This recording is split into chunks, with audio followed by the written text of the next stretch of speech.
The Pittsburgh Steelers put a full court press of all of their top brass going to Liberty's Pro Day to watch one quarterback in particular, and that's Malik Willis. It's been no secret that the Steelers are really into the idea of Malik Willis being a quarterback for the Pittsburgh Steelers in this upcoming NFL draft, but there's still several questions. One, would they take him over any of the superstar defensive talents that would be there, or even the top receivers who would be there? Two, would he even last long enough for them to take him? And three, if he doesn't, would the Steelers trade up for him?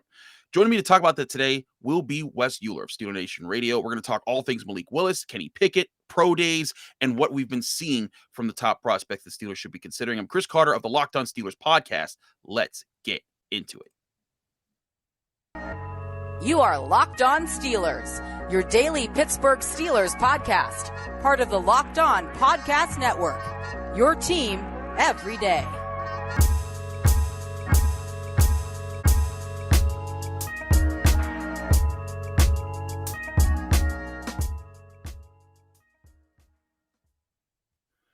And welcome to the Locked On Steelers podcast. I'm your host, Chris Carter, bringing you your daily dose of all things in the Pittsburgh Steelers. As always, you can find us on Apple, Spotify, Google Podcasts, Odyssey, and YouTube. If you're watching this video on YouTube, hit the like button on this video. Hit the subscribe button to our YouTube channel to get all of our daily content, plus our breaking news updates as well.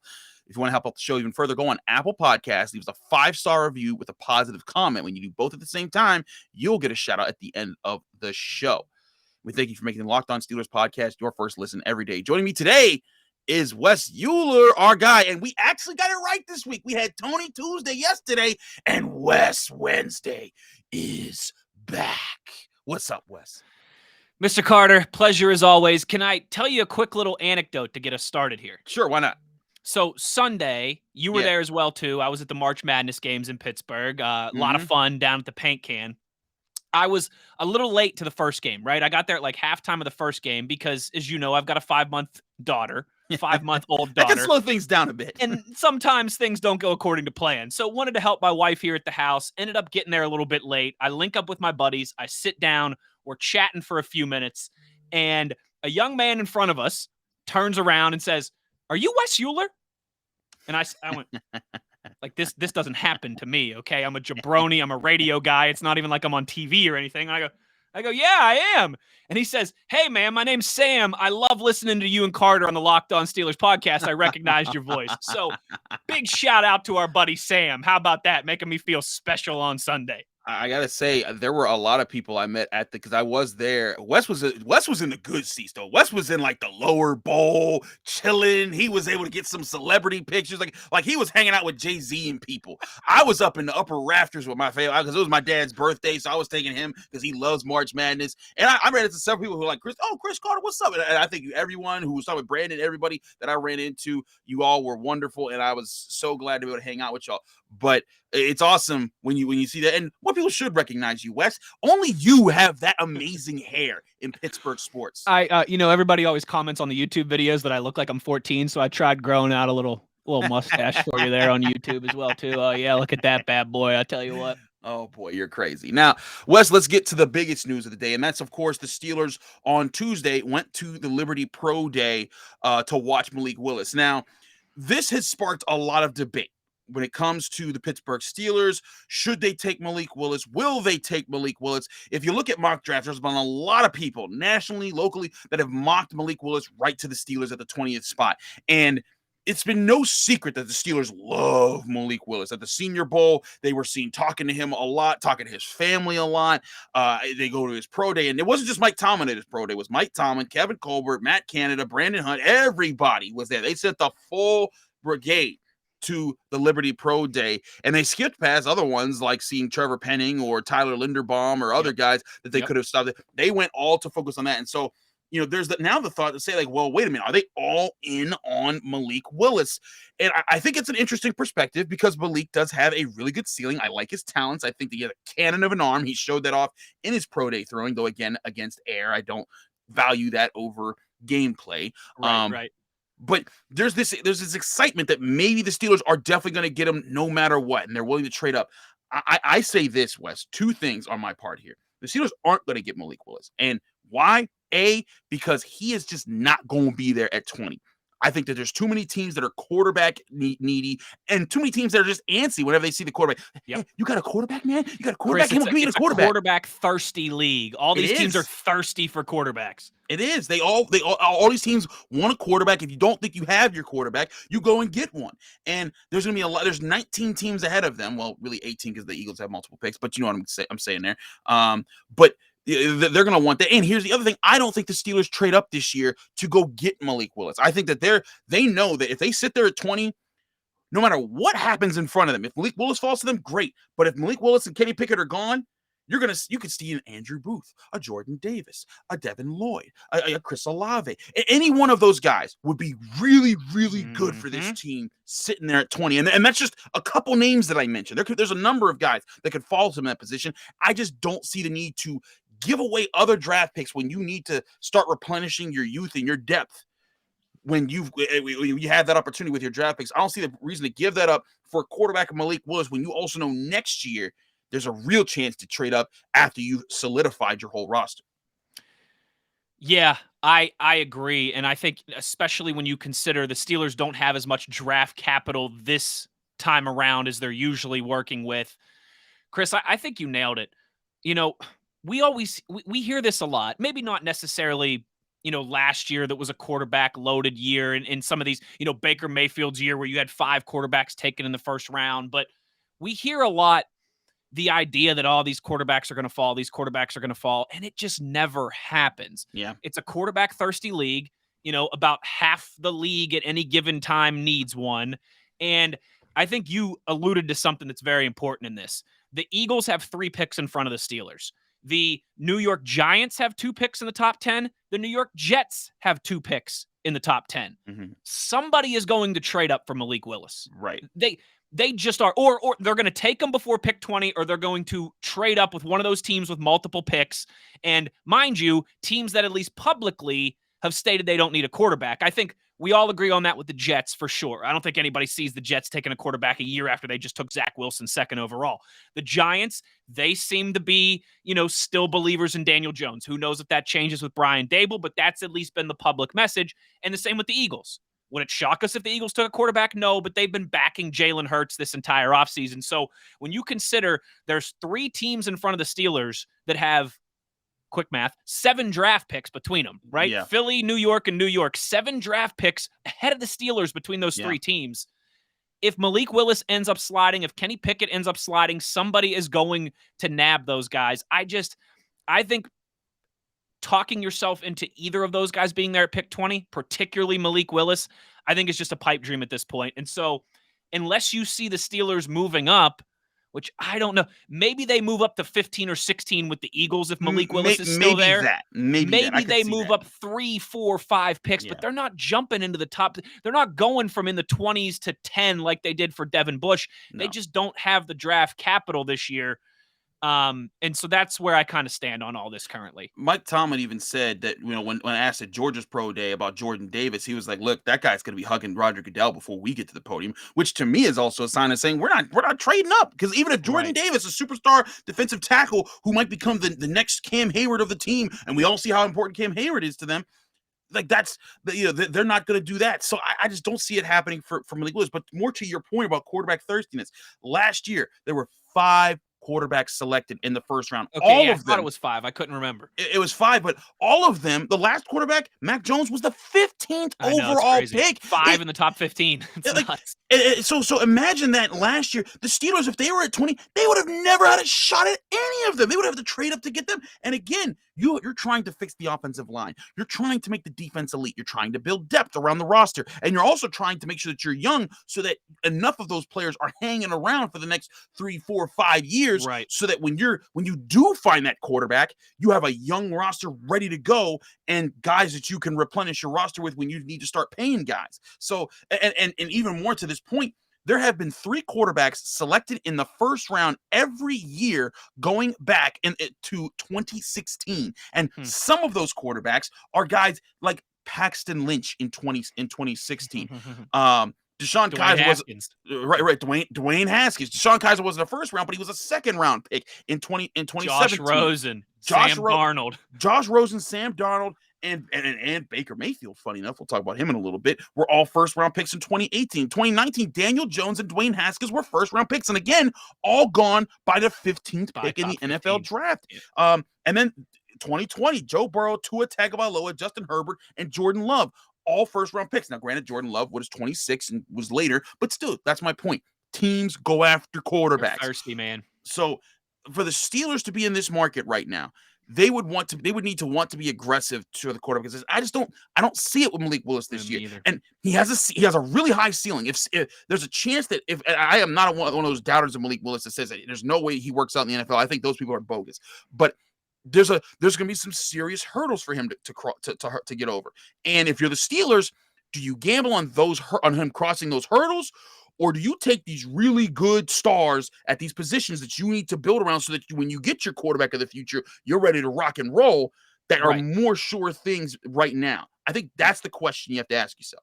I completely agree with you. And again, if it rolls around to pick 20, which you and I both don't think is realistic at all, and Malik Willis is still there, then that's what you decide on. Different.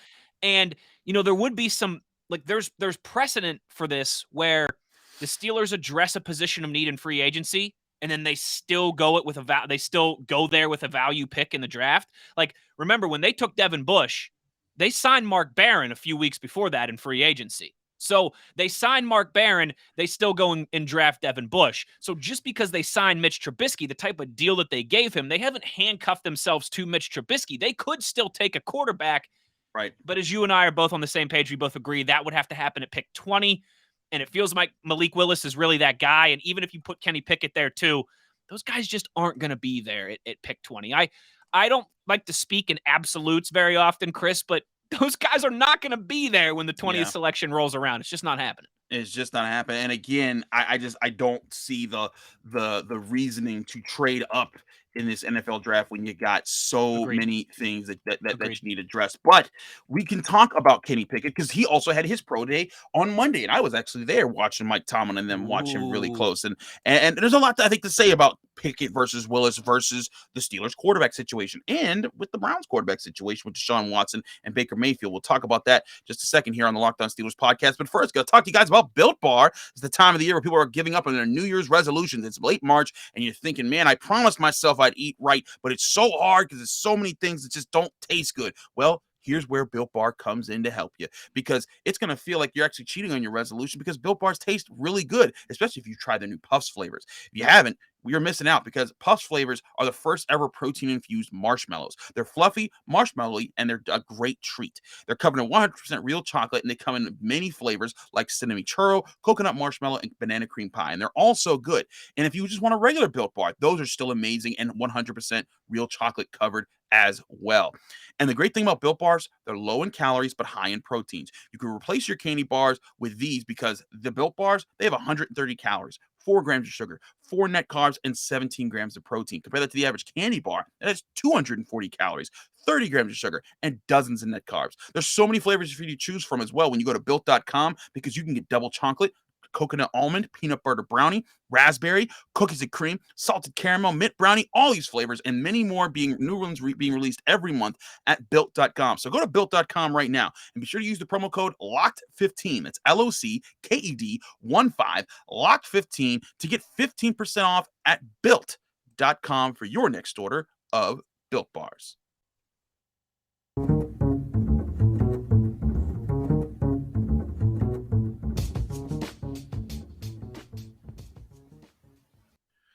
Back here on the Locked On Steelers podcast, I'm your host, Chris Carter, here with my friend and partner here, Wes Euler of Steeler Nation Radio and the Ears and Beers podcast. Sorry, I forgot to do that plug in the first segment there, Wes. By the way, if you're a Mountaineers fan, go get the Ears and Beers podcast because they're breaking news out there. They're scooping things about West Virginia. We're in the scoop game, baby. They're in the scoop game. So if you want to learn about your Mountaineers, ain't no better place to go do it with Wes Euler and my man Adam Crowley. Both of them are a tag team that can't be messed with. But anyways, gotta talk about the pro day situation here, because Malik Willis and Kenny Pickett are, I think, universally the top two quarterbacks in this draft class. I think everyone there was a Matt Corral crowd, but his injury and not being able to do anything at the combine, I think that's put things in the background. Plus, Kenny Pickett was the third leading vote getter in the Heisman Trophy ballots, and Malik Willis has just been. I think he has clearly the highest ceiling here, and I see a debate amongst people now. I got to say, because I addressed this on my Twitter feed, there's some people that saw Malik Willis's pro day, and you see him throwing just 65-yard bombs like it's nothing, like he's putting them on the money. But there's some people that are like, man, look at him celebrating those throws. We don't want a quarterback that celebrates throws. That's ridiculous. So celebrate. Kenny Pickett didn't celebrate his throws at his pro day, and I'm like, oh no. What would it be if you had a quarterback who celebrated a big throw like 60 yards downfield? Oh, like Ben Roethlisberger did all the time with the finger guns. Exactly. And I'm just sitting here like, come on, man, that ain't the real. Now, if you want real breakdowns of the differences between these two, Malik Willis is the higher ceiling player. He's faster, his arm is stronger, and when he puts it all together, he's a much more dangerous quarterback. If you could give me a quarterback with the experience, pedigree, and the ability to field general and field commander skills that Kenny Pickett brings, if you bring that with Malik Willis's skills, you have an A1. Go get that guy in the first. You've got an Andrew Luck type prospect. Exactly. Yeah, it would be knocked out the park. But you don't have that Malik Willis, and maybe you do. Maybe he is. He will prove to be a great processor of the field, because that's who Kenny Pickett is. Kenny doesn't have the strongest arm. We all know he doesn't have the biggest hands. But the biggest thing for Kenny is that, and I studied him a bit because I covered him for 2 years.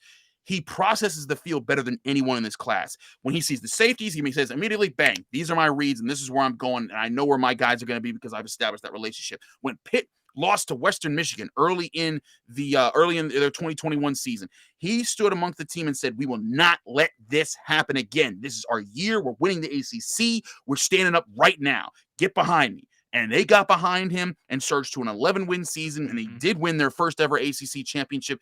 That's what people buy into with Kenny Pickett. He's a leader. He loves his teammates. His teammates love him, and he's great. He's a great football student, great football IQ guy. It's just that his cannon isn't as strong as you want it to be an NFL guy to launch the ball 50 yards on a rope downfield like Willis can.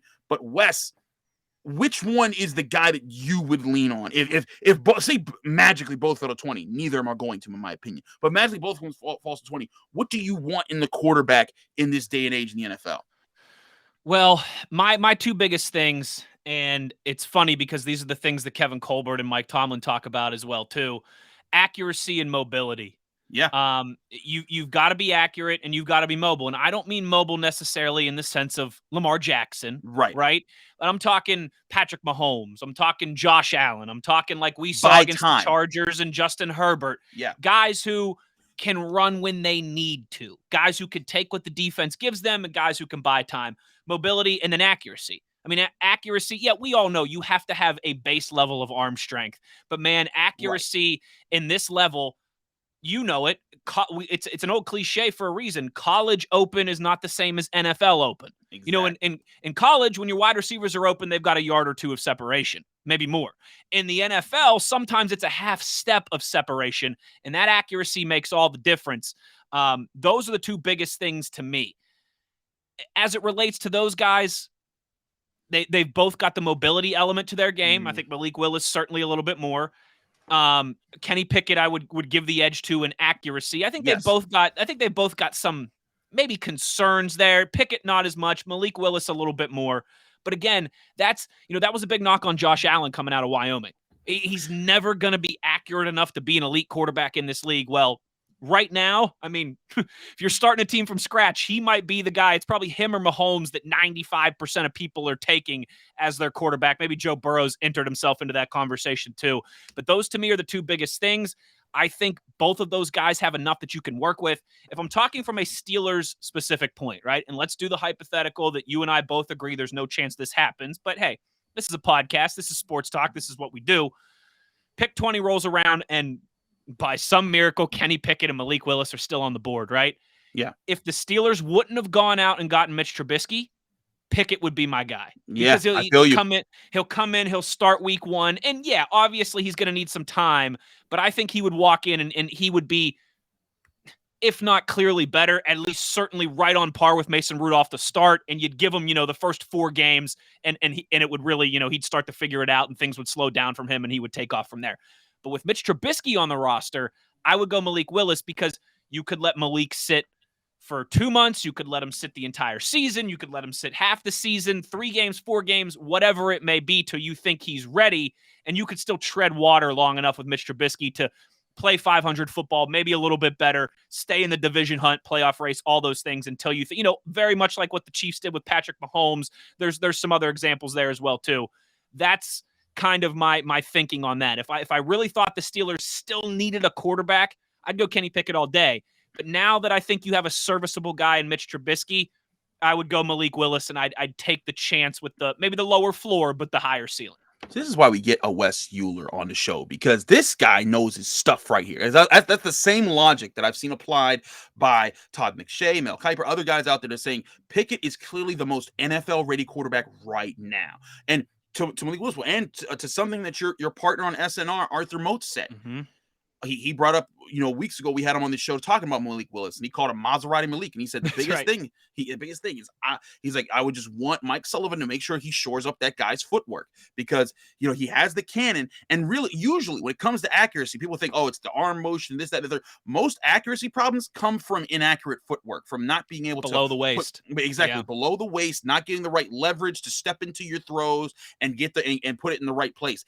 Throwing is a full body motion, and that's what they'd have to work with Malik on. And here's the thing, he seems like a very adept student of the game, so it's not that he couldn't do it, but like you said, if you didn't have the guy that you thought could at least be the placeholder at quarterback, then you would go Kenny Pickett, because Kenny's been working that for a while. He just threw 42 touchdown passes, the most in ACC history last year for Pitt, on their way to winning the ACC championship. And doing that was a big step for him. And what you saw with him was he didn't have the strongest arm, but he often placed the ball in the best place for his players as possible. He bought time with his legs, and like you said, he wasn't the fastest. I mean, his fake slide, without that move, those guys definitely at least catch him. But they froze up just enough from 5 or 10 yards away for him to say, "Oh, I can take that angle over there," and so that's the kind of mobility that you're talking about there. Yeah. So yes, that's a very great point. Is that the Steelers at this point, because they've got Trubisky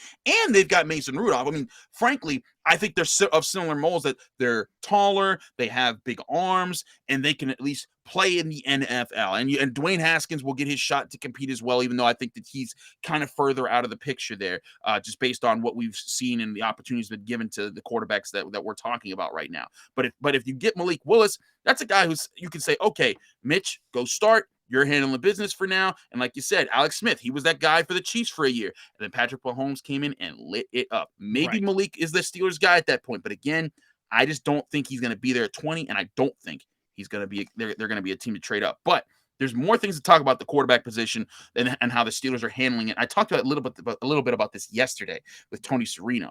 But I want to talk to Wes about the situation with the Browns and Baker Mayfield and Deshaun Watson. One, because Baker Mayfield doesn't seem to be able to find a home in the NFL right now. Oh, man, poor guy. And that seems kind of wild. And there's a crazy rumor that said the Steelers would pounce on Baker Mayfield. We'll give you our thoughts on that in just a minute here. But first, going to talk to you guys about one of our newest and an awesome sponsor, Athletic Greens. Our next partner has a product I use literally every day. They have a product, Athletic Greens, called AG1.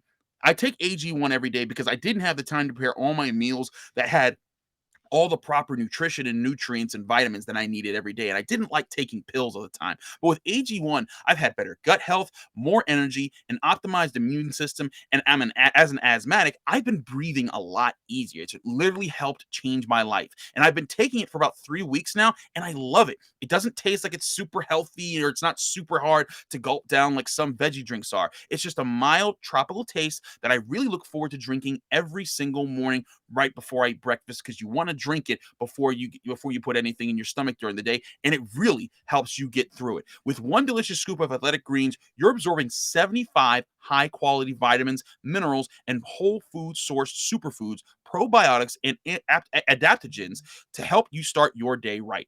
This special blend of ingredients supports your gut health, your nervous system, your immune system, your energy, recover, focus, and aging. All the things. Right now, it's time to reclaim your health and unarm your immune system with convenient daily nutrition, especially heading into the flu and cold season. It's just one scoop in a cup of water every day. That's it. No need for a million different pills and supplements to look out for your health. It costs less than $3 a day and contains less than 1 gram of sugar, and it supports better sleep quality. To make it easy, Athletic Greens is going to give you a free 1-year supply of immune supporting vitamin D and 5 free travel packs with your first purchase. All you have to do is visit athleticgreens.com/NFL network. Again, that's athleticgreens.com/NFL network to take ownership over your health and pick up the ultimate daily nutrition insurance. That's AG1 from Athletic Greens.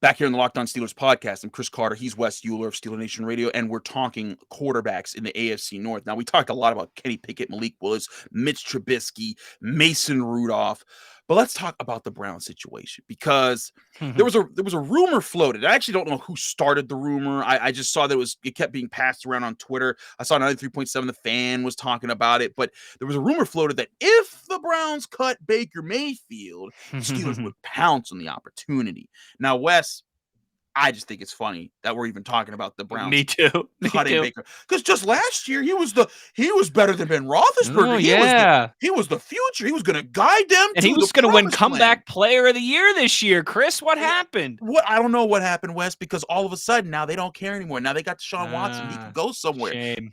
And here's the crazy part about this, Wes. Baker Mayfield is in a rough situation because Baker Mayfield requested a trade. The Browns denied it initially. Then they traded for Deshaun Watson to show we don't need you anymore. And now Baker Mayfield supposedly has been trying to show interest in different camps. Reportedly, he was interested in the Colts. The Colts traded for Matt Ryan. They don't want him. So that's out of the equation. Now he's saying that he's interested in the Seahawks. We'll see if they're interested, but the Seahawks have a top 10 pick. They can go get Malik Willis, or they can get Kenny Pickett, or anyone that they want in this NFL draft class and say, we got a rookie quarterback that's on a rookie deal for the next 5 years. You're on your 5th year already. And it's even more ironic because the Browns have already given or locked Baker Mayfield into his 5th-year option for $18+ million this year. That money is guaranteed. It's guaranteed. So he makes this money no matter what, unless he gets caught in a scandal of some sort. And with all of that, Wes, it kind of messes with the Browns because it says, okay, you either have this $18 million quarterback or you trade him. Doesn't seem like anyone wants to trade for him because they know. Why would they, right? Why would I take a quarterback from you when I know you don't want him and he don't want you? So I'll wait for you to cut him and then I'll pick him up for free. And you got to still pick up that $18 million tab. Yeah, Chris, here's how I think this all ends, because you're absolutely right. When you consider the money that they paid Deshaun Watson, I mean, second highest paid player in the league, most guaranteed money by far, $80 million. By $80 million, the most guaranteed money in NFL history on a contract.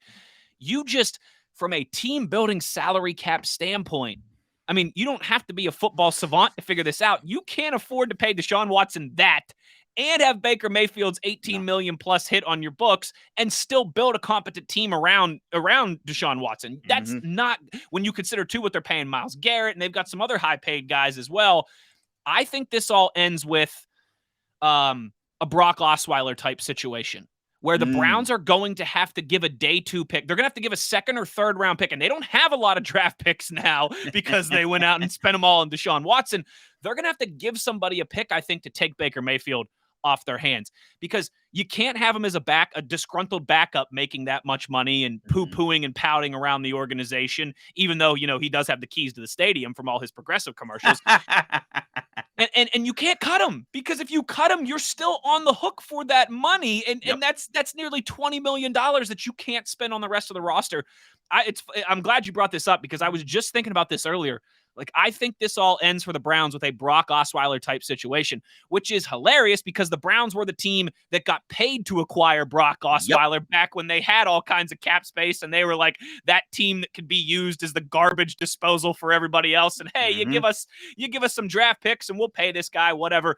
That's what I think they're going to have to do with Baker Mayfield, because you cannot afford to have him on the roster making that money and being disgruntled. And you can't afford to not have him on the roster and still paying him that money.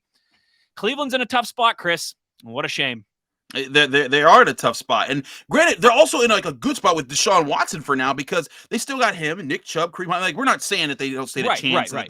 But that's a tough spot to be in, especially with the demeanor of everything, because again, Cleveland was behind Baker Mayfield as a city.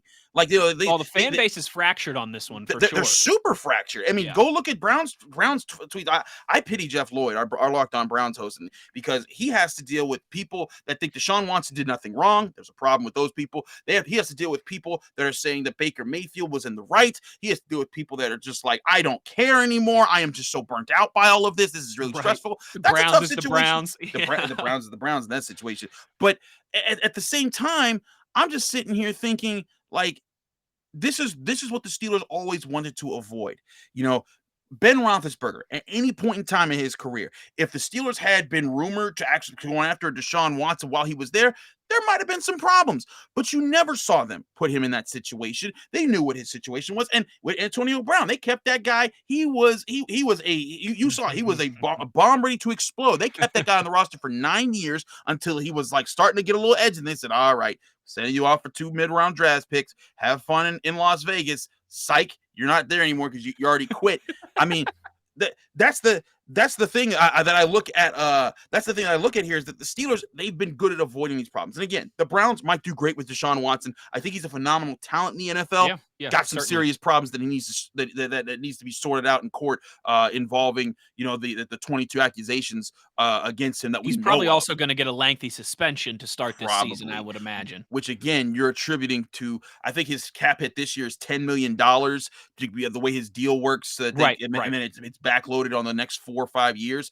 But yeah, you look at that and you're saying, holy smokes, like you're going to be paying that much money. And again, Baker Mayfield money for guys who aren't going to be playing for your team, that's going to be a big cap hit to absorb.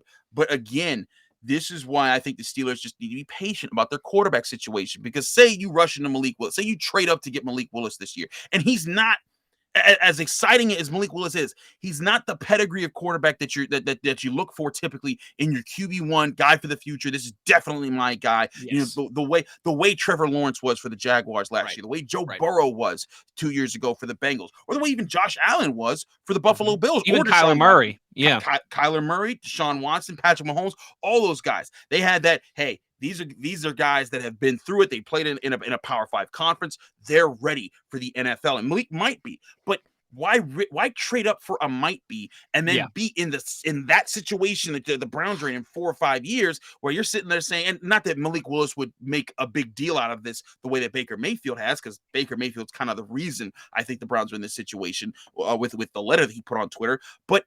With Malik, you're sitting there saying, could you be there saying, man, like he's good, but oh man, there's some really talented guys out there. Do we want to have to? I just think you can avoid all of that. And again, if he falls to 20, different story. But you keep all your draft picks. You invest those draft picks where you see fit at your natural spots. Maybe even trade back if you want to get more draft picks to help solidify and get your roster ready.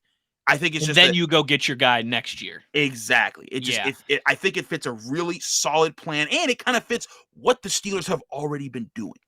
No, you're absolutely right. And Chris, you never want to overplay your hand. And that's what the Cleveland Browns just did. I mean, point blank, period.